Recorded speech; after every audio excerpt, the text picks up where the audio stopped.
Hello, welcome to another night of chess and psychology. I am Dorsa Derakhshani, and we're gonna have a lot of fun.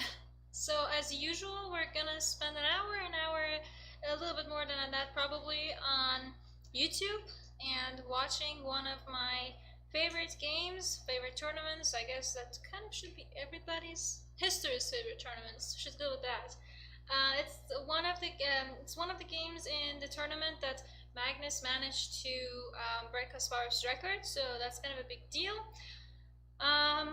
In 2012, I was kind of just getting into chess.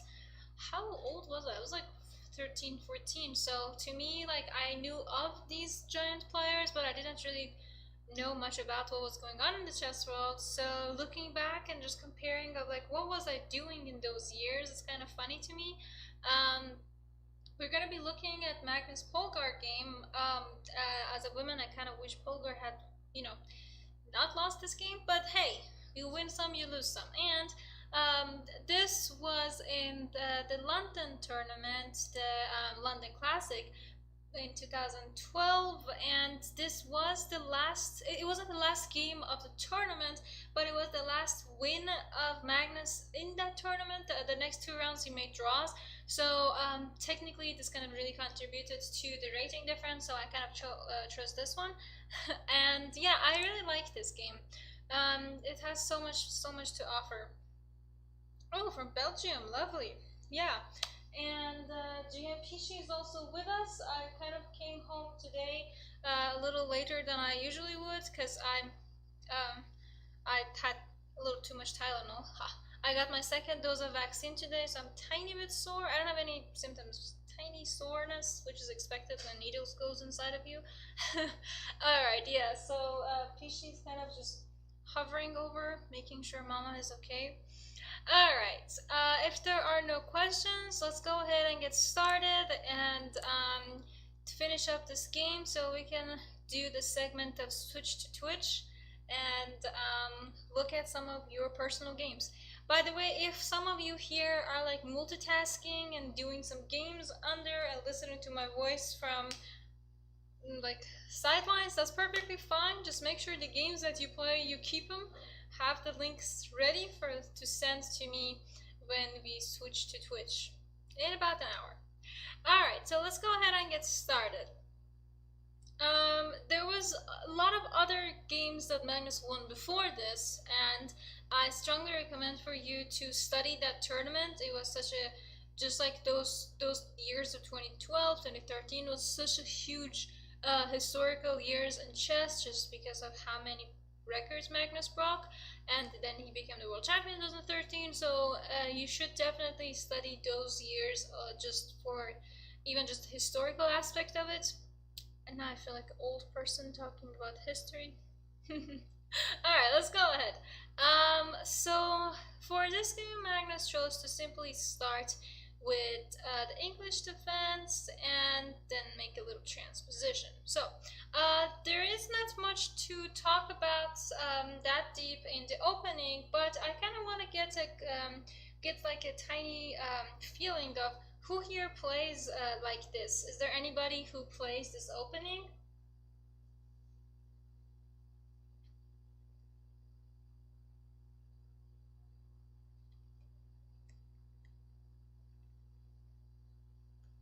I'm gonna probably wait about 30 more seconds and get some inputs on this. Oh, by the way, what do you guys, any thoughts on the upcoming match between Carlsen and Nepo in, I want to say like 5 months, 6 months? Yeah. Uh-oh, Pishi's having, I guess Pishi has some thoughts. Yeah, technically this is not exactly my choice either. I don't exactly play this as white or as black, but eventually, if there's going to be some e4s, which Flash News there was in this game, it kind of transposes into Maroczy, and I do play Maroczy, so I like that.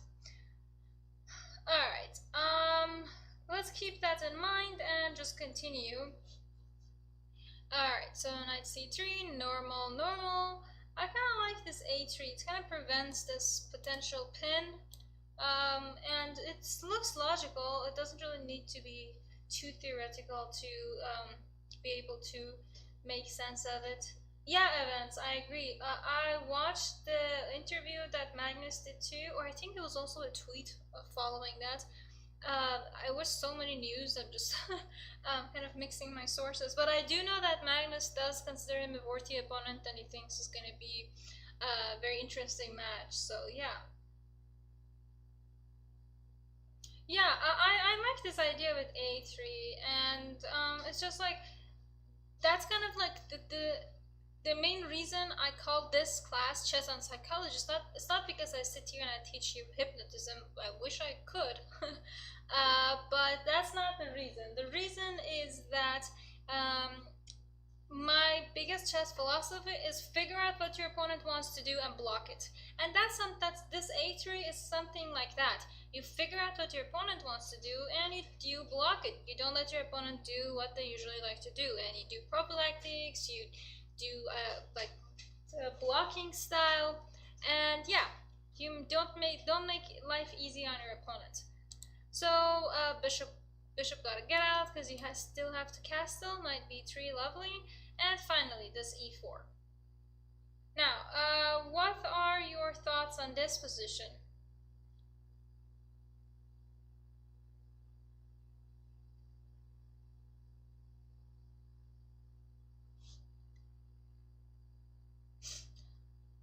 To be fair, I did like this idea of bishop c5 to kick the knight away from center and then go back, as opposed to just bishop e7.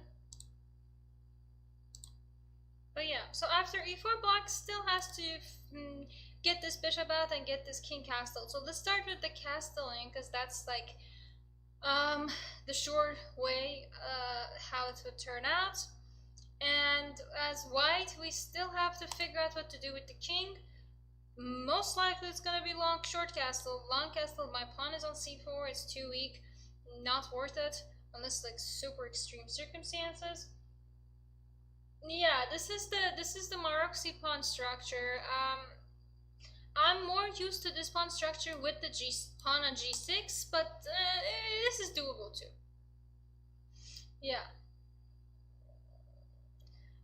So after castle, we still have to get this bishop out. I want to get few inputs on what you guys think. How do you think we should get this bishop out? Should we just go with simple bishop e2? Should we try to push this pawn? What do you think?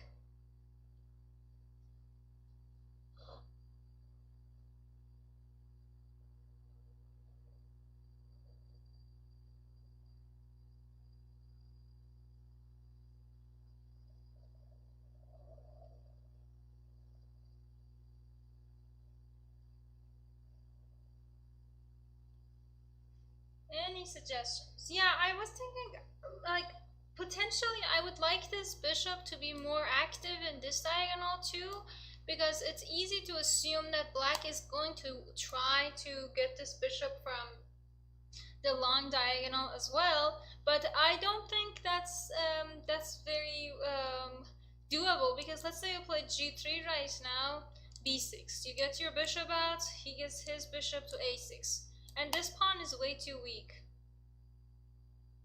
Under different circumstances, if maybe I was like a2, b3, potentially I could consider this more seriously, but I can't really do this fianchetto idea because my c4 pawn would be a weakness. Yeah, so let's just go ahead and play normal. Let's get our bishops out. Polgar is also going to follow with the plan to get her bishop out. Alright, now, white to move. How else should we develop? The next logical piece to want to develop is this bishop, because at some point we are going to want to do rook c1. That's just the normal flow of the game.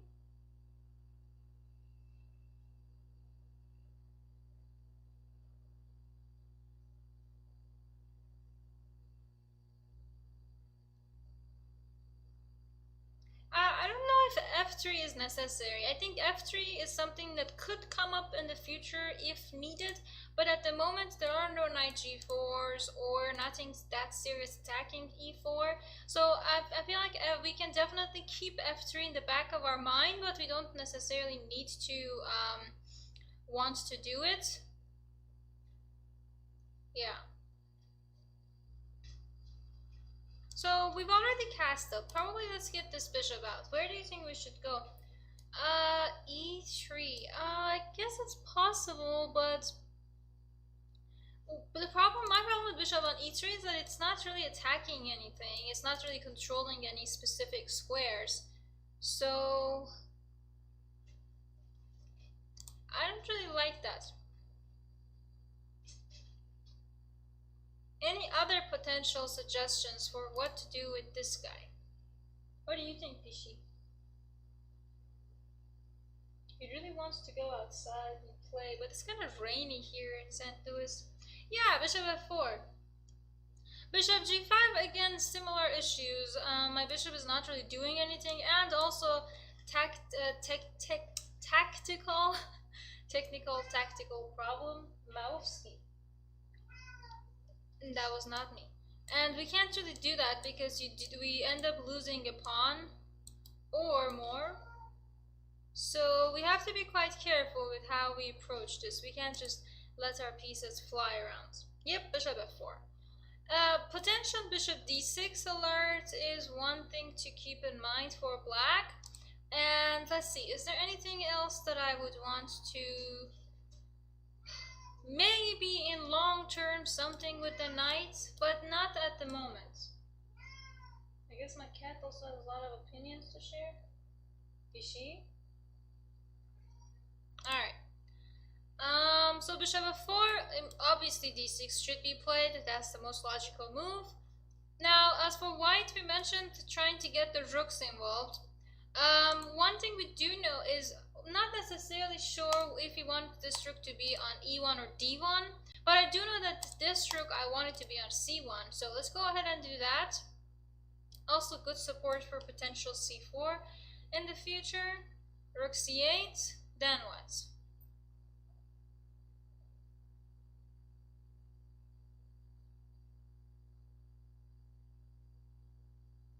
Now what should go on? Maovsky, pish pish. He's really at the door, just going at it. He's like trying to open the door, but he can't because he's a tiny kitty, and that's a sliding door. Any suggestions? Oh, thank you, Patrick. Any suggestions with whites what to do? Thank you, Brian. Yes, basically. We have to make a decision on what to do with this king and rook. We're almost done with making the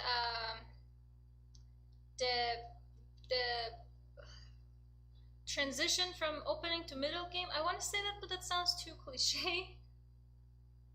Knight b5 would be interesting if there was no knight takes e4. See, that's not gonna really hold.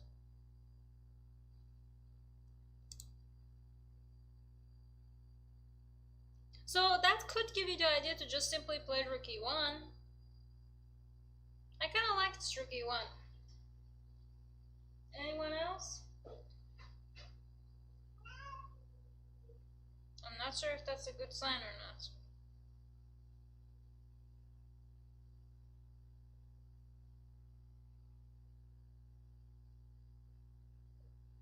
Uh-oh. Yeah,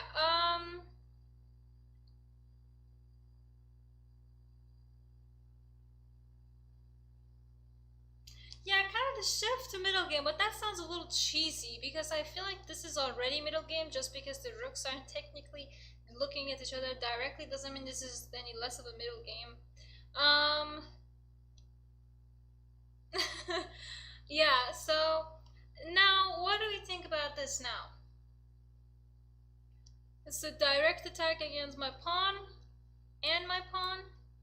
So we kind of have limited options on how to defend both. Exactly, kind of, yeah. So Judith is kind of fighting for peace activity over here, from trying to attack and get some of the center. And of course, it's very important to be able to do that, because if you're not activating your pieces, then what are you doing? Kind of, um, makes you question the chess style. Yeah, so everything is going great. See, kind of that's the problem. Queen d4. Well, now again, bishop a6 can bring even more to this c4 pawn. And I'm not the biggest fan of that, honestly. I don't really want to have this c4 pawn hanging over my head. Yeah, knight d2. Taking the knight is possible, but now your bishop is kind of not really ideal. You are dealing with the threat of exchanging queens. Your opponent has the two bishop. I understand that the pawn structure looks a little weird, but the e4 pawn is weak, the c4 pawn is weak. There's a lot of weaknesses in the position. This is not an ideal. This is not an ideal thing. Like, even if you try to like close it off again, queen c7. Piece activity is much better. Your bishop is kind of weird. No, we shouldn't take that knight. But I do like knight d2. The knight is kind of getting a little defensive, but now we can start the idea of pawn expansion, and the queen can come to the other side. There's a lot of great ideas. Yeah, knight d2 is the best one. Now, after knight d2, what do you think black is going to do now? Black can't really do the idea of pawn expansion, but white does want to do this pawn expansion. What about squares? Are there any cool squares that black could want to jump into?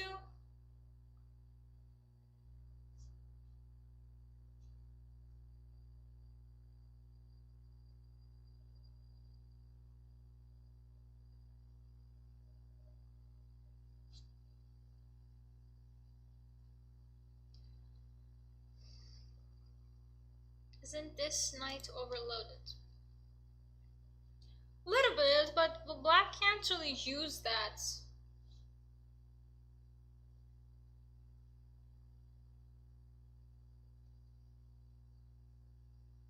a5.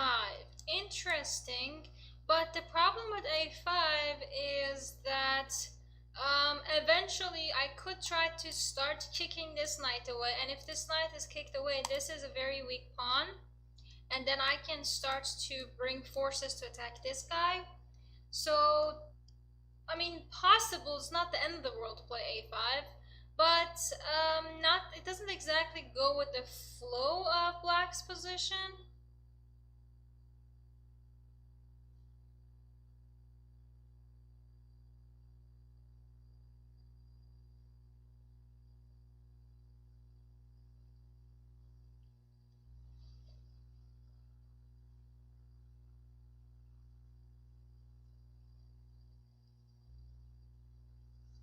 Okay, I'm getting suggestions of trying to maybe do bishop a6, potentially, but maybe let's look at which piece of black is not working. This knight is working, this bishop is kind of working, this rook is in a good place, the queen could definitely be improved, this rook could definitely be improved, but most of all, what about this knight? Could this knight potentially be improved? Because if I manage to move this knight, then I could get my bishop to come over here, and my bishop would definitely be improved.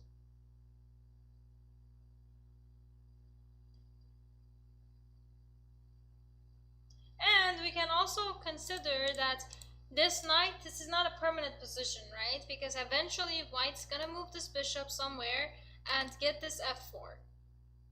Yeah, I like knight d7. I'm opening up this knight c5 idea, potentially going after d3 square, bringing more over here, opening some bishop f6 ideas. I like this. So we know black wants to play knight c5. What do you think white's gonna try and do? Can we stop that somehow?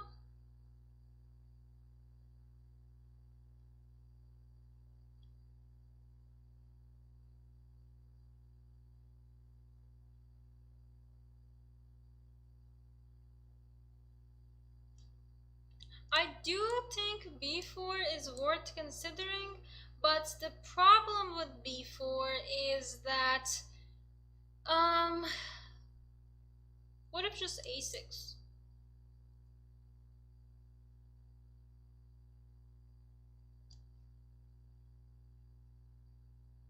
I do think b4 is worth considering, definitely. f5s do not really work at the moment, because if you take with that, then this is just a bunch of weakness over here. That's not going to be a good choice for black. If you take with the rook, I can just move my bishop away, and again, this is not a really optimal position. Well, actually, I kind of like bishop e3. Yeah.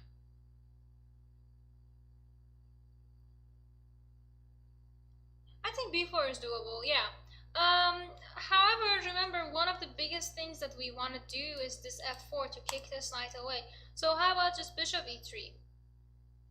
If you were to play knight c5, now this knight is also going to be under fire for this pawn, that knight's under fire for that pawn. I can simply do queen c2 to stop d3 stuff, and next move I'm going to kick your knights, one way or another. So I kind of like this one. b4 is, again, to respond to b4, definitely possible. It was a game that happened between Van Velde and Gashimov in Vacancy 2012, so same year, just I guess a few months before. And that game ended in a draw, and it has a lot of potential, and that's doable. Again, b4 doable. But I guess Magnus just kind of wanted to spice it up and play something differently, so he went for bishop e3. Nothing wrong with that either. Now, queen c7. Now what should we do? Is it time to push this one? Is it time to push the other one? What shall we push?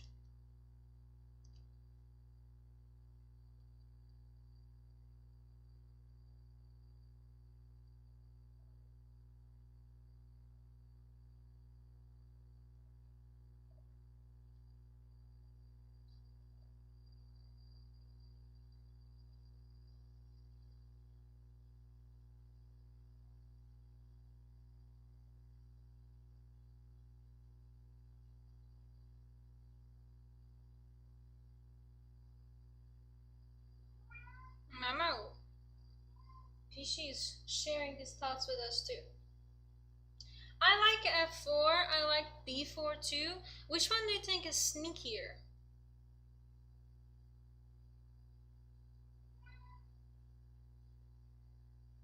So this is kind of a funny situation, because I'll give you a little future insight. In this game, Judith played this idea and got the queen to a8 to push 4 on e4, and to have the queen on the queen side. This is not a bad idea. It just means that you have to be more cautious with pushing your pawns, because then, like, the queen is somehow in the attack, but it's not exactly directly, attacking it. It's just kind of like behind the forces waiting. So you just have to be careful of that idea. There's a question of, is knight b5 free tempo now? So technically, I guess so, but the queen wants to go to a8 anyways, so that doesn't really help us. Again, it's not that clear to me why the queen would be better on a8 rather than on d8, but the queen on a8 kind of, gives like a tiny bit of harmony, so...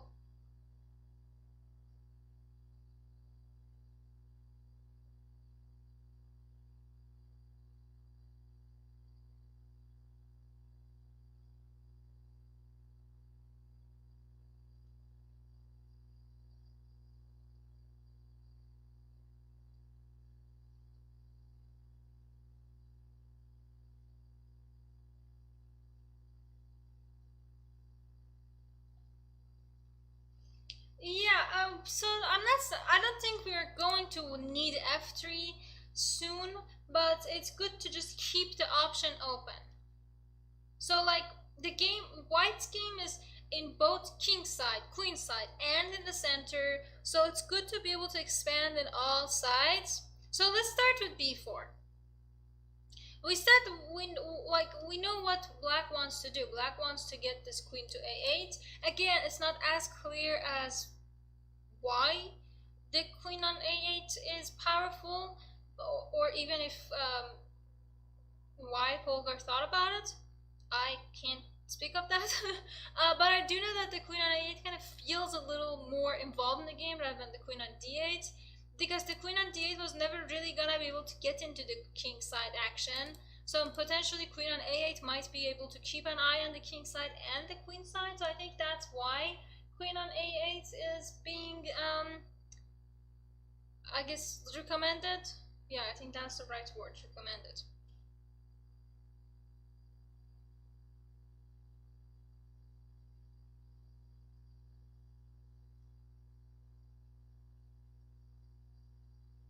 Not exactly. Queen on a8 keeps some potential for pawn marches, expanding, keeps a little pressure on the king side. Might want to expand with f5. Again, big might, but still. So now, my question to you, should we play f4? Yeah, exactly, Patrick. This queen a8 idea is present in a bunch of other lines as well.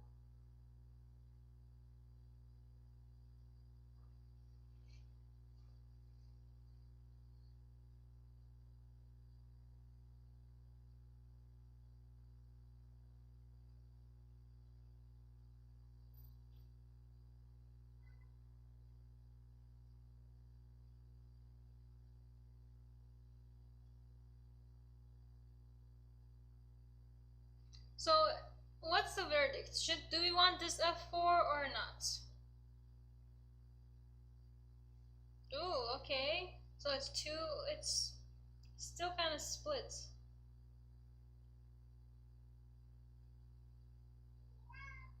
Uh-oh. What do you think, Pish Pish?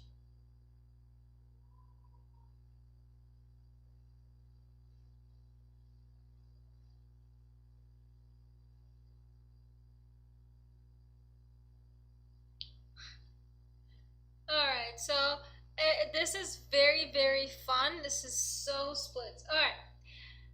Actually, f4 was played, and it is a great move. It's like you are grabbing space on both sides, and you are also denying this, you're kind of kicking this central knight away.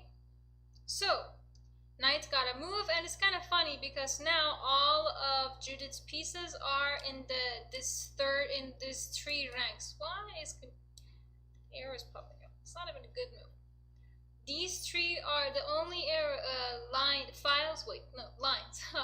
that Judith can have her pieces, which is kind of fun, right? It's kind of funny when you think about it.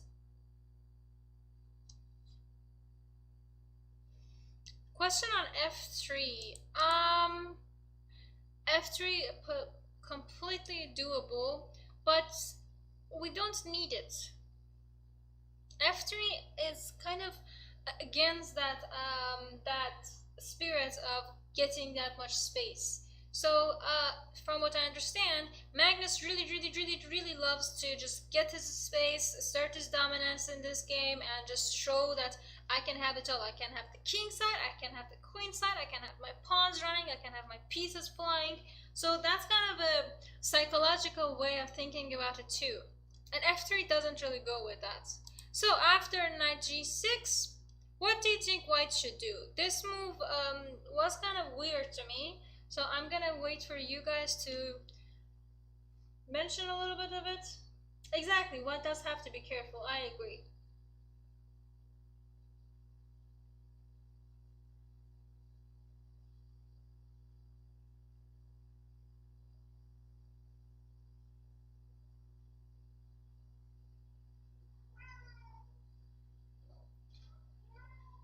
Pish pish. I'm not sure if you guys hear how vocal my cat is being. f5 is too early, no. We will give back the e5 square, we don't want to do that.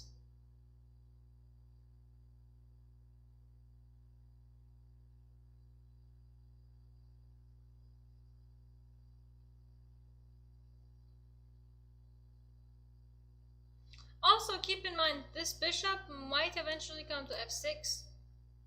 Looks good on f6.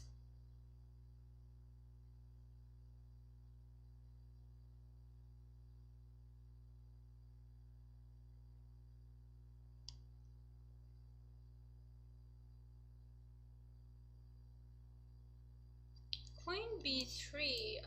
Doable. Normal move. f5 or g4 or moves like that is not the way to go. White's position is not ready. The thing with queen b3 is that this d5 could be concerning because of this knight takes f4. Now that we've talked about d5, d5 is another idea that black is kind of cooking up. Because of d5, now I'm going to be attacking your f4 pawn. So we should potentially start considering f4 as something to look after.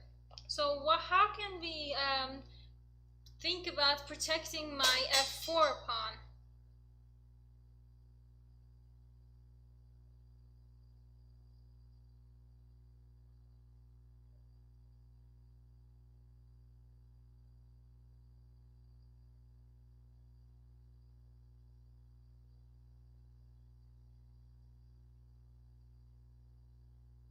Knight b3, knight f3. I think that's like on the to-do list. We're eventually going to move this knight.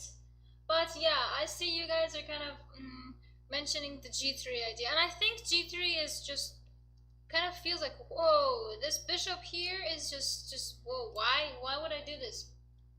It looks a little crazy, and I agree with that statement, but it's not bad because you are going to play this bishop f3 very soon, within the next move or two, and so it's a little weakening, but it's not that dangerous. So, what do we think?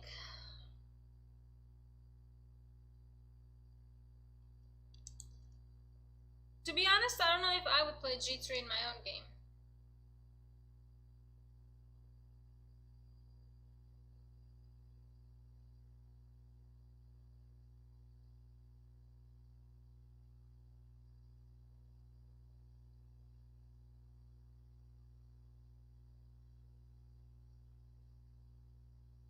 Yeah, I don't think I would play g3 in my own game.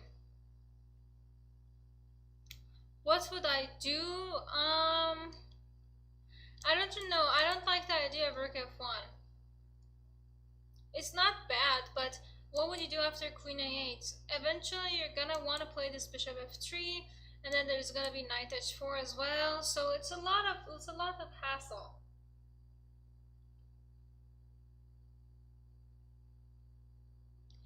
Let's say if I had seen this game, I would consider g3 more seriously. But if I've never saw this game, I don't think I would even think about g3. Yeah, g3. It's a little dirty. Rook e8, bishop f3. See, we talked about how this bishop wants to come to f3. I mean, when you think about it more logically, you do want bishop on f3. g3 protects both of these weaknesses, so makes sense, I guess. But I can understand why it wouldn't be anyone's first choice. Anyone but Magnus's first choice, yeah. So let's get bishop f3, and here Judith played queen a8. Queen a8 doesn't feel that's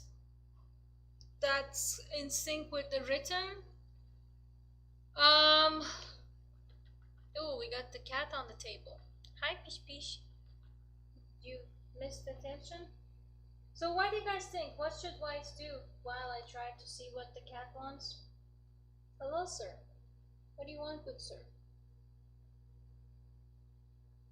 You want to just bang your head against my head?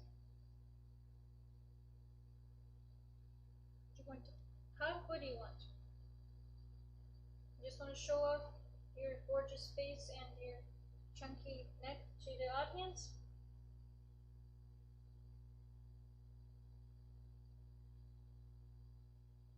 Alright, kitty. Want to go on your tree and let me teach? Oh, he's sitting on the microphone. I agree. White should listen to the cat. The cat knows best. Well, I guess this is your new instructor. I'm just going to do a voiceover of His Majesty, the kitty. Yeah, let's see. What do we want here? Queen a4. We can also consider what do you think would be best move for black here?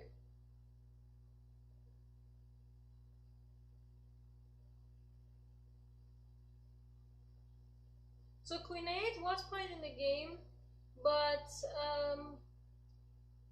funny enough, something like a6 was the best move. Yeah, trying to have some control on the queen side, and like if you try to put your bishop in a better space and then queen come back, um, yeah, it's still a lot of things going on. Kitty kitty. Now he's sleeping on the. Hi, baby boy. You wanna go on your tree?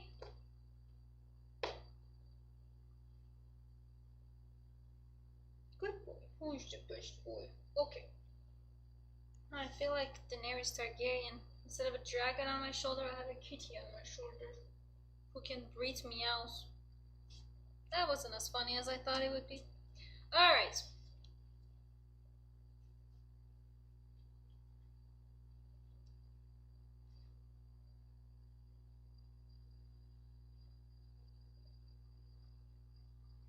So, in this position, hello, kitty kitty. I agree. A6 would be potentially more promising for black, but she decided to go for Queen A8. See, that's another aspect of psychology when it's and chess when it comes down to it. You want to be able to follow the plan, but like even if the plan was wrong, sometimes you're too committed to it. Now this feels like one of those weird relationships which we've all had. You know this person is wrong for you. There are like so many red flags, but you still do it, and then 5 months later you're sitting here and being like, what was wrong with me 5 months ago? I feel like this is something that we do in chess too. I've found so much parallel between just like chess and real life, especially when I'm trying to think more critically in my life decisions, especially because I'm doing a lot of applications and personal statements for medical schools and I have to be able to relate chess to daily life. It's kind of funny. I keep coming up with fun analogies. I was trying to teach one of my 7-year-old students why should she know endgames, and I was telling her, so endgame is like dessert. Do you like dessert? And she was like, no. Then I was very hard for me to explain why she needs to know endgame. Yeah. We landed on ice cream. She said she likes ice cream. So we landed on that. Anyways, so Queen A8 is like that. It's like bad decision that you've made already, and you're kind of already committed to it, and you're like, should I do it? And funny enough, Judith decided to. She realized that this was a bad decision, and she was like, "All right, I guess I wasted some moves and some energy, and I gotta come back." And that's such a huge thing to understand, and that's why she is the best chess player, the best female chess player, and so one of the best 10 chess players in the world, and like all the other things that I can't even list off because we won't have enough times, and I don't exactly remember from where to start. But that's the thing, like she like understanding your mistake, admitting to it, and making like after 2 moves. Remember here, she just played Queen A8, and then she makes another move, and then she's like, okay, I understand my mistake, I'm coming back. It's such a huge thing, and that's why I think chess psychology is so important in chess. Also in life, but I can't exactly teach you life without chess. I think for that I would need to be a licensed therapist, and I'm not sure if I could do online group therapy. Anyways, yeah.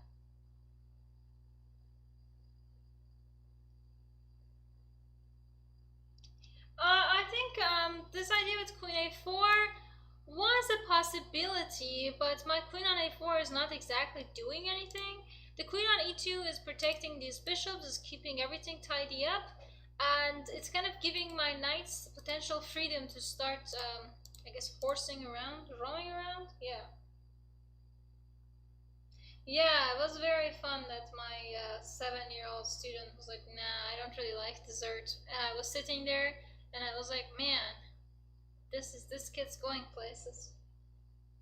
Well, currently Huifan is, but I think she's also taking a break from professional chess, so honestly, with pandemic, everybody's kind of taking a break here and there.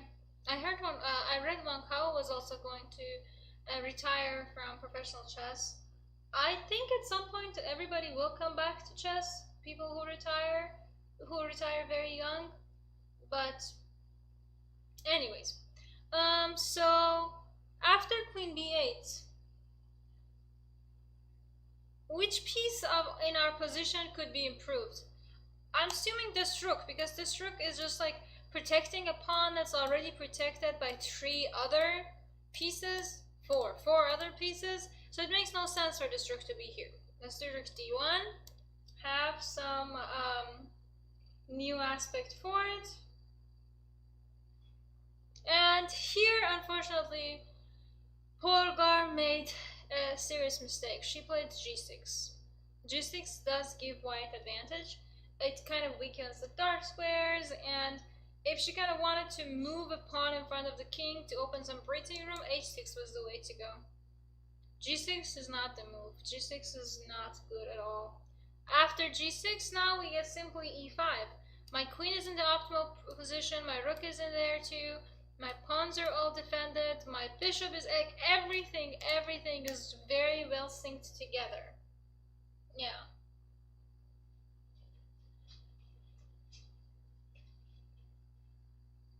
Exactly, black also has no space. She probably wanted to create some from g7. Anywho, after this e5, that doesn't really help black's space problem. So, e5, and black continued, and she played bishop c6.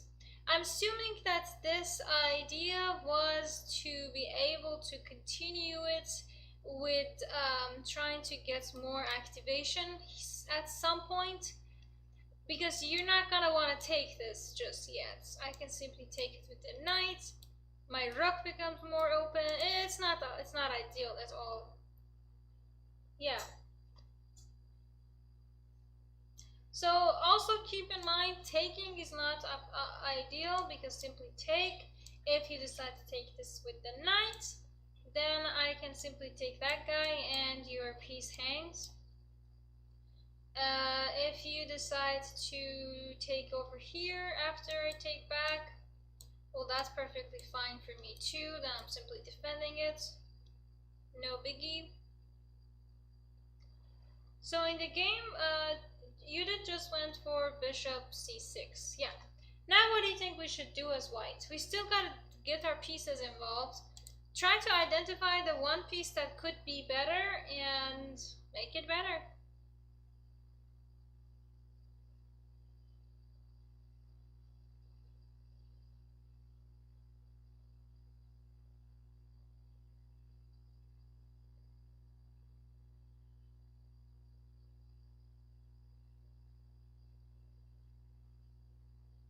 What do you think?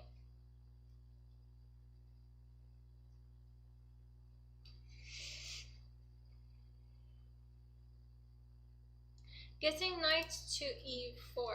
Maybe, but remember, bishop c6 also frees up this idea to take. Yeah, you have to be quite careful with that one. And GMP, she's having a snack. Yeah, we have to be careful. It's not the right time to want to move these knights. I don't wanna lose my central pawn. So let's come defend that pawn. This game is one of my favorite because it's just so logical. You're not going crazy and sacrificing here and there and like doing crazy calculations. You're simply playing normal moves. You're figuring out what opponent wants and just blocking it. So bishop d4. Judit played rook d8. Logic, but king is kind of weak. weak, so we'll have to be careful with that. Now I can just take that take and then knight f3. My knight is joining to fight, taking over squares, opening up my rook, so many different things. In the game you did took, and now she played rook c8. Now what do you think we should do here as white? Oh, Magnus playing like Smissel. I didn't think about that. I can see that though. Yeah.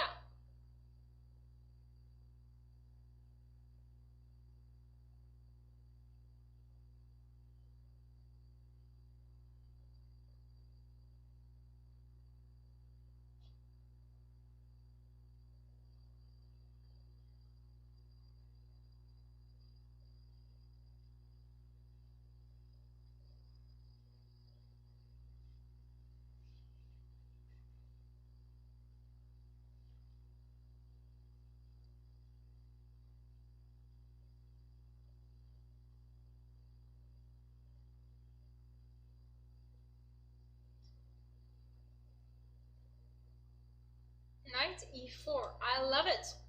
Good one, yeah. I see more and more of the viewers are agreeing with this knight e4, and I am all for it. Yep, knight e4. That is a good choice. I like this idea with knight e4, especially because when we do this knight e4, it's not that we're just attacking squares, we're putting pressure, and that's what's more important. With knight e4, you're taking away squares, you're putting the pressures, you're doing all these, and you also have the threat. But you see, you're not really worried about anything in your queen side. That's the beauty of it. Yeah.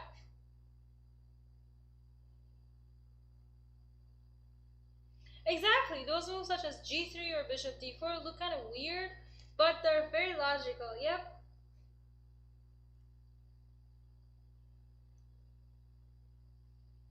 So this pawn is a little weak, so Judith is trying to use it. Now, this was so funny for me.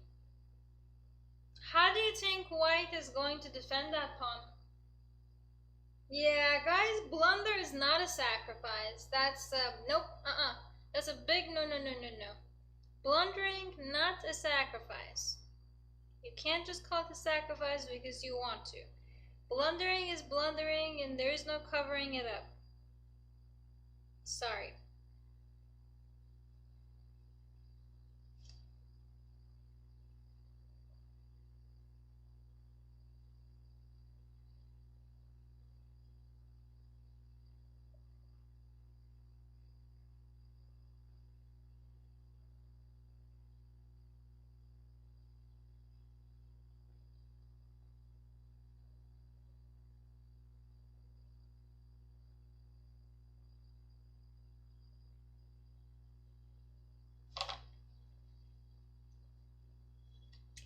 No, careful. You don't want to lose your pawn.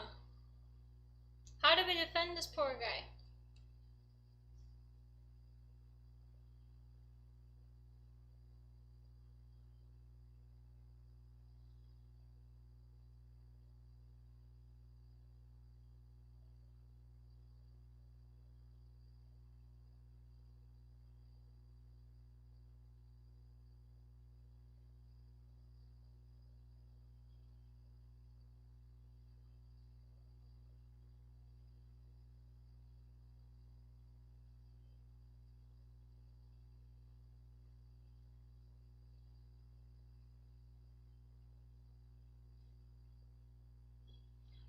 Okay, I see knight d2 is becoming more promising in the chat, yes.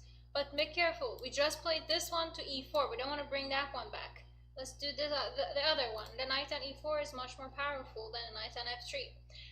Now, we're not really worried about this take because we simply have b5 and this rook becomes in a pickle jar, goes in a pickle jar. So, Judith made another mistake here and Judith didn't make a mistake right now. She played a6 because we were doing b5. She protected the rook, and now Magnus played a very cute move of knight f2, I'm assuming he's simply trying to, you know, move it around, dance with the knight. There's so many cool ideas. And here Judith made a mistake. She played bishop g5. What do you think we should do here as white?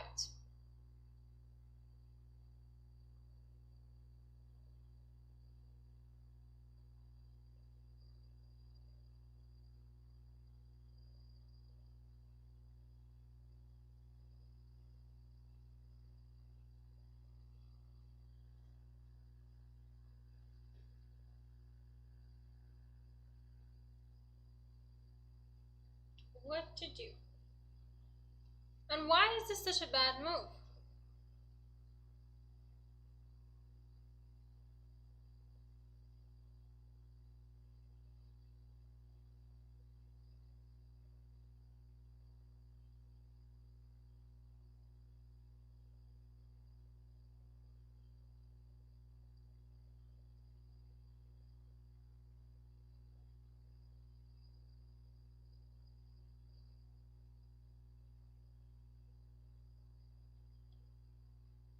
Chess is hard, I agree with that.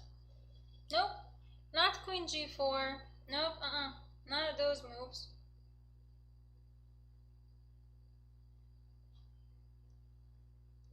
Funny enough, rook f1 is the best one. Your rook's job here is kinda over. Rook f1, it's time to bring the rook to go attack bigger fish. Yeah, we're not really worried about the c4 pawn. Take, and if you take on e5, alright, perfect. I'll just take that back and knight g4. My knight is much more active than I could ever actually dream of. And I'm also using my rook's activity to support that as well. Yeah, this is the best way to go for it. So Judith is trying to form a counterplay with rook d6, but we're not going to exchange the queens. We're simply going to give this check, and followed by another check. Careful, king h8 was not going to work because we're simply going to take over there and then take the rook. So king g7 was forced to take, and now we're simply going to move this queen. We don't want to exchange queens, so let's keep the queen somewhere cool. Queen f2 is possible, yeah. Queen d4, just have to kind of be cautious of that. Now, what do we think?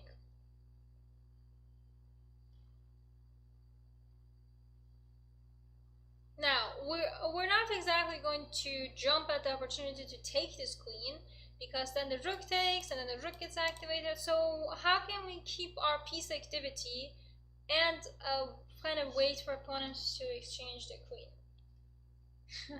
Magnus is like Smyslov on steroids. I never thought that would come to my mind, but hey, you do what you gotta do.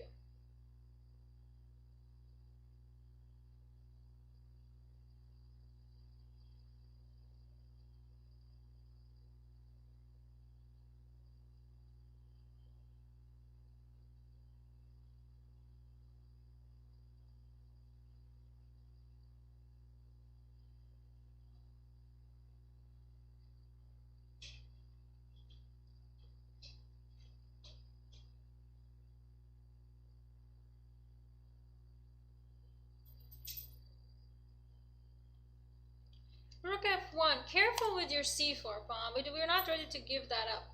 c4 pawn is a weakness. In the game, Magnus played c5. How do we feel about that? I think c5 is pretty decent. You're trying to. Its position is very difficult to assess, but that's not the point. The point is that if you decide to take it, that's good.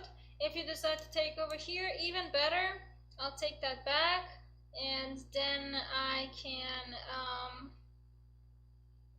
just hold on. Sorry, little mistake. I could simply take that back with the rook. Now, if I want to give you a check over here, if you decide to bring the king up, now I can do little fun stuff.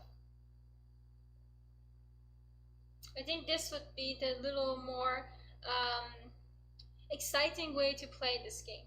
Yeah. Again, trying to play taking with the king, your pieces are still active enough that you would enjoy this game. You can go for like knight g4, you want to jump over here, jump over there. It's perfectly doable, but you don't necessarily have to. You don't have to do that. You don't only have one option. Yeah. So in the game, Judith just took over here. Take. You have to take. Don't take, because that will be fun. Now this guy is also in a pickle. That would be kind of a fun part to play. And okay, so rook d8. Now what do we do? This game is almost over. We got about 10 more moves. How do you plan to continue? So another part to think about it is that your you did like it. You converted your advantage. You had this cool advantage in the spatial wise, and then you gave up a pawn, and then you converted that advantage into this endgame, which you still have lots of advantage, especially due to piece activity. So now the question is, how do you plan to use it?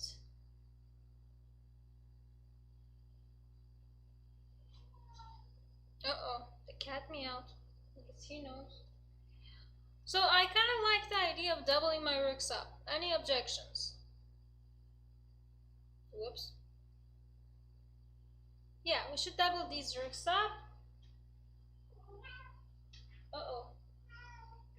Pishi, I doubled my rooks up. Yeah, we double these rooks up. I guess double them up, double them on the 7th rank.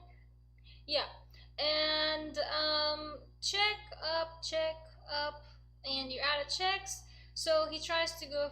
She tries to go for a different type of check. And what do we do now?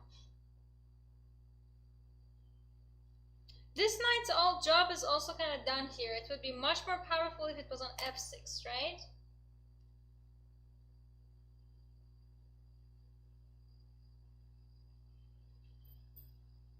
What do you think, Pish Posh? Any more suggestions from G and Pishy? I guess meowing Pishy? What? I called you by your full name. Yeah, let's go for a knight g4. Thank you, apple juice. Yeah, knight g4. We want to go for knight f6. We don't want to do this rook c5. We like these rooks being focused on h7. Yeah. We're getting ready to do this rook h7 idea. Yep. Check. Alright, the only move to do. Check. Alright, I'm gonna move it. And here Polgar was like, okay, well, this knight f6 is very scary, so I'm gonna go for rook f5. Careful, we don't want to take this, we don't want to rush into it. Just go for king e3. And now kind of have to take, because if not, this is falling, and also knight f6 is coming up. So taking is forced. Basically, we take back, attacking this guy and this guy. Rook d8 is again forced. Knight f6. This king, very stuck, can't go anywhere.